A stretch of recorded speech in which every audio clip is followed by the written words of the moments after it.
All right, still in Domain 2, Asset Security. Now we're going to talk about asset management. What are assets? Anything that has value to the organization. Could be personnel, could be physical assets, could be intellectual property, etc. But we need to be able to identify, what those assets are. IT asset management is a way for us to do that, right? The concept of IT asset management can apply to many different things, right? We have data center asset management, hardware asset management, data center infrastructure asset management. From an operational standpoint, IT operations asset management, utilizing things like a help desk and tickets and there's all kinds of things that we can qualify or quantify that need some sort of asset management. But the concept of IT asset management is, like I said, kind of a really broad spectrum of things, right? And when it comes to managing assets, of course, part of that is to be able to identify what assets exist, right? What are the assets that we're focusing on? The idea that we have this life cycle management approach to those assets, making sure that we're making strategic decisions about the environment that we are managing. IT asset management generally uses some sort of form or some form of automation to manage the discovery of assets so that we can have an accurate inventory of those assets and we can compare that inventory to what we understand is to be what we're supposed to be managing. There's lots of different data sets that are required for IT asset management, information about the assets, how those assets integrate with other systems, what are the supply chain considerations for those assets, help desk considerations, human resources systems, procurement, and so on, right? When it comes to physical components within the network, like computers and computer networks, we have a whole life cycle that we have to manage with those things as well, from the acquisition of those elements to the disposal of those elements, right? So that includes maybe requests for procurement, approval processes, procurement management, life cycle management, disposal management, and so on. This can also apply to software, right? Software asset management follows kind of a similar structure, but we focus specifically on software assets, which could include things like licensing, standards for software implementation, and so on. But in the end, regardless of how it's being applied, what are the financial aspects of the asset? What is the cost of the asset? What is the value to the organization? Hopefully the value is higher than the cost. What are the contractual obligations for managing or maintaining that asset? What is the full life cycle management, right? As I mentioned, there's an acquisition, there's a use, and then there's finally a disposition or disposal of that particular asset.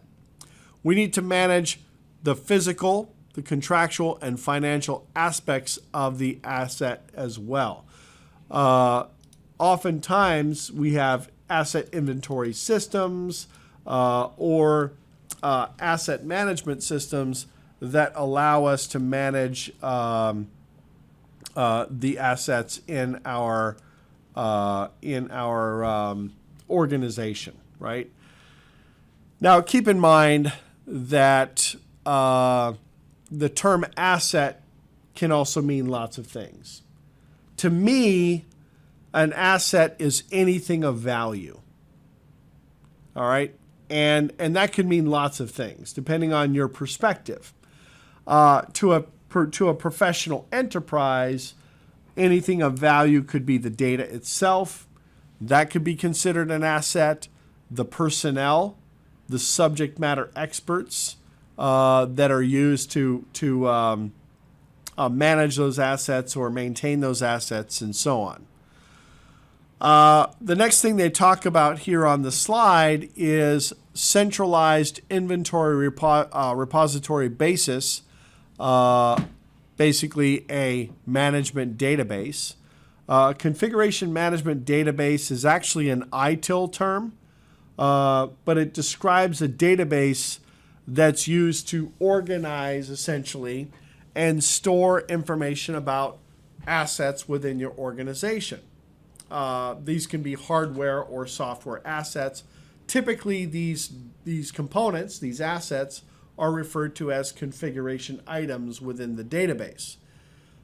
It's useful to break down the storage of those configuration items into logical layers.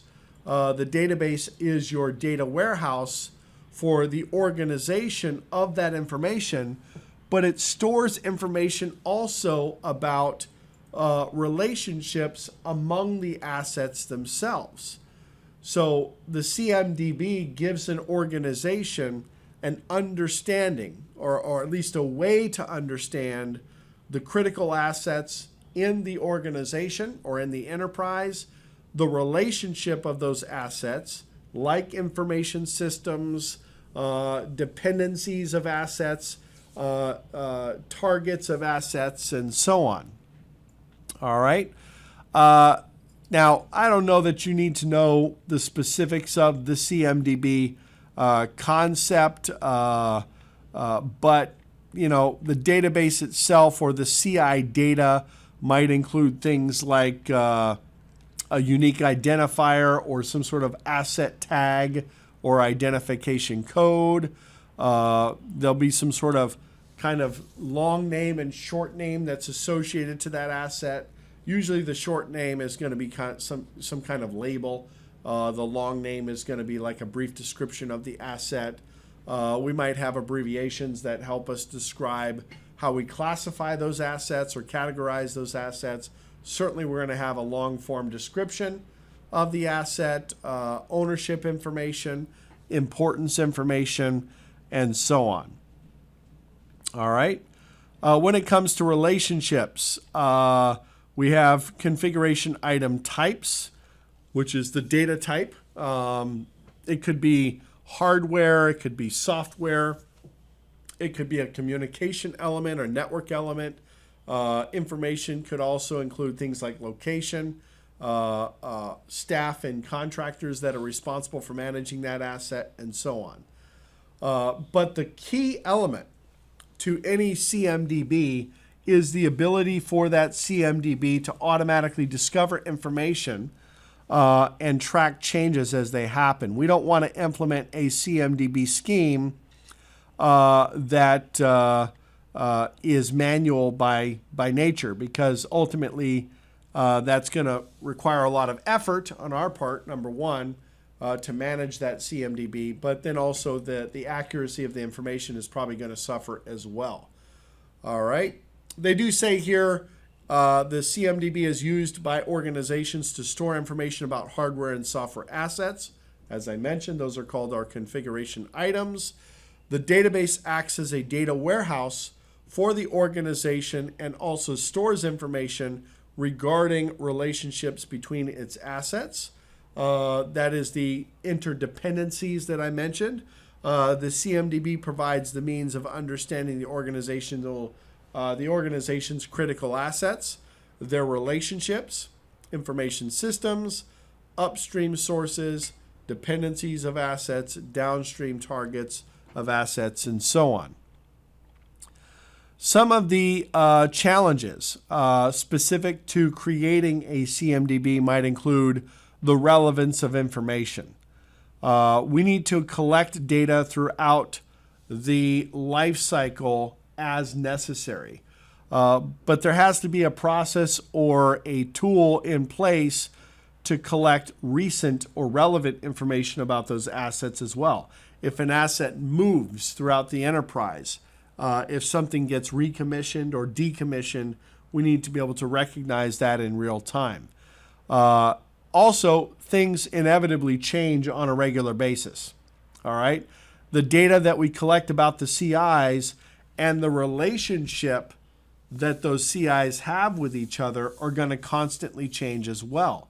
So maintenance is a significant element to any CMDB, and that can be a big challenge. Most CMDBs are really just a database that stores information. They don't really have any specific traits or features, and so that means that we need to invest in some sort of application that adds functionality to the CMDB, right? Being able to parse that information, apply updates, utilize the information within the database, and so on. All right.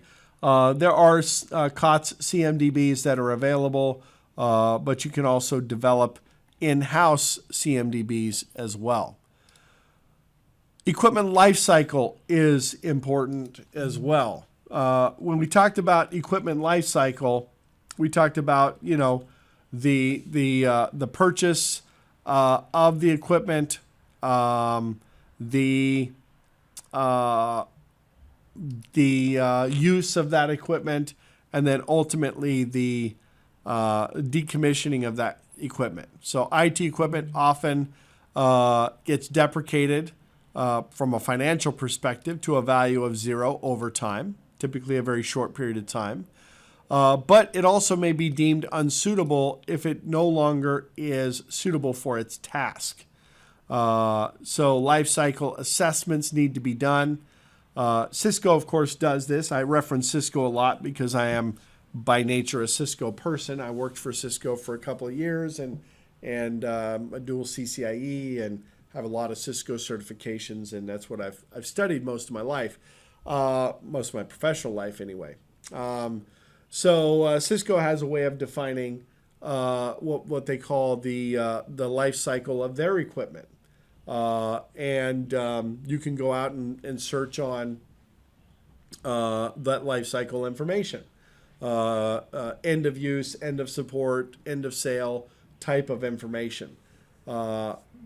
Now, those cycles used to be a lot larger, right? 10 years or whatever, but obviously it makes sense that Cisco would want to shorten that time as technology advances, but also it generates sales, right? Because if something is end of life or end of sale, then you can no longer get support for that product. You're going to have to upgrade to the newest product, obviously. Common activities that security professionals utilize throughout the equipment lifecycle process: define the security requirements for new equipment and allocate a security budget for replacing the old equipment, right? As new equipment gets installed, that new equipment is going to have different functionality. It might have different feature sets in it. It's certainly going to have different software. So we have to consider that from a security perspective. There's an acquisition and implementation element as well. Validate the security features of that equipment. Are there additional security configurations that need to be applied? Are there different software elements or features that need to be applied? Does the equipment need to be certified and inventoried as part of the process? And then we have the operation and maintenance of the equipment. The security features remain operational based on the assessments that we did previously and the type of security features that we wanted to implement. Are there additional vulnerabilities that are being introduced? We need to mitigate those vulnerabilities. In essence, security is always still going to be a concern. Auditability, if there is change taking place, how do we facilitate that change? Is there an official change process in place? And then finally, with the disposal and decommission of equipment. This is a really important concept. Data remnants is a huge concern with data security. We don't just simply throw things in the trash. We need to effectively dispose of technology which does have, data stored on it. We'll talk about that actually quite a bit. Data in motion, data at rest, and the life cycle of the data and how do we destroy that information.